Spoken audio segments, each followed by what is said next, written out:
मोहोळमध्ये महामानवाचा विचार जागर आमदार राजू खरे यांच्या हस्ते पंचशील रत्न पुरस्काराचं वितरण. आमदारांनी पाळला शब्द, वाचनालयासाठी 1 लाखांची रोख मदत सुपूर्द. पत्रकार संजय आठवले यांचाही गौरव. शब्द पाळला, आमदार राजू खरेंकडून वाचनालयाला 1 लाखांचा निधी. आंबेडकरी विचारांचा जागर, मोहोळमध्ये पुरस्कारांचा वर्षाव. पंचशील क्रीडा शिक्षण व सांस्कृतिक विकास मंडळ मोहोळ संचलित भारतरत्न डॉक्टर बाबासाहेब आंबेडकर जयंती उत्सव मंडळाच्या वतीनं महामानवाच्या 135व्या जयंतीनिमित्त आयोजित विविध स्पर्धांचा बक्षीस वितरण आणि आदर्श कर्मचारी पुरस्कार सोहळा अत्यंत उत्साहात संपन्न झाला. एक उपविभाग आपल्या कुरुल भागामध्ये झाला पाहिजे.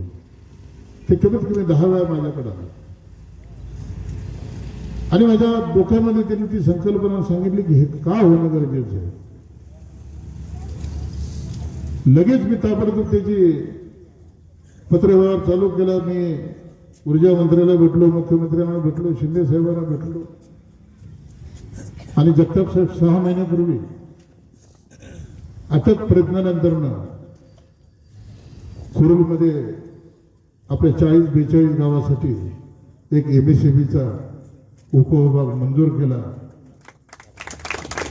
आणि त्याचं भूमिपूजनही लवकरच माझ्या हस्ते त्या कुरुलला होतंय. त्यांना जागेची व्यवस्था करून दिली. आता तिथे एक सुंदर अशी इमारत होती.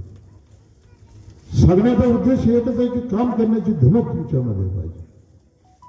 मी निश्चितपणानं आपल्याला आश्वस्त करतो की येणारा काळ हे मोहोळ शहर एक सुंदर शहर म्हणून उदयास आल्याशिवाय राहणार नाही. तो माझा प्रयत्न असेल. त्या प्रयत्नात कुठंच कमी पडणार नाही. परंतु आपल्या संस्थे, आपल्या मंडळ जी संकल्पना मांडली त्या संकल्पनेला निश्चितपणानं मी अध्यक्षाला विशालला आश्वस्त करतो की विशाल आपण तरुण पिढी आहे, तरुण मुलं आहे, काम करण्याची उमेद आहे. आता आपण कामच केलं पाहिजे. कारण आता सिनियर लोक आपले सगळे रिटायरमेंट झालेले आहेत, पेन्शनर झालेले आहेत. त्याच्यामुळं येणारी भावी पिढी म्हणून आपल्याला काम करायचं आहे. आणि निश्चितपणानं तुम्ही जे उपक्रम हाती घेताल, हा आमदार राजू खरे एक भीमसैनिक म्हणून तुमच्या मंडळाच्या पाठीशी खंबीरपणे उभा आहे.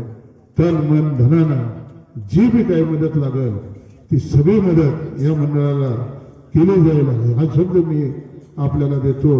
आपण मला बोलवलं, माझा सन्मान केला म्हणून मी आपला आभारी आहे. जय हिंद, जय महाराष्ट्र, जय भीम.